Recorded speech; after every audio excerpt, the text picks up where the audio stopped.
It's Coach Rakita here, and let's get into this glute bridge. You're going to pick a flat surface to lie down on. Make sure your knees up, feet are flat.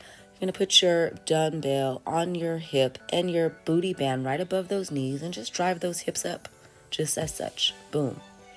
Now, if you have access to a flat surface like a bench or an ottoman, we're going to go ahead and just throw in those hip thrusts. Same position with the band and the dumbbell.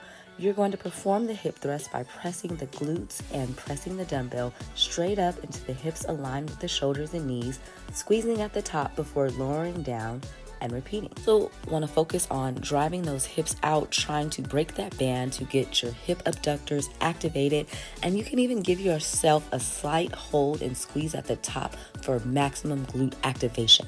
Oh, and if you're not already doing so, make sure you like, subscribe, and share this video. All right, for my gym babes, go ahead and grab a barbell, some plates, and that fun little squishy thing to make sure you're protecting your hips.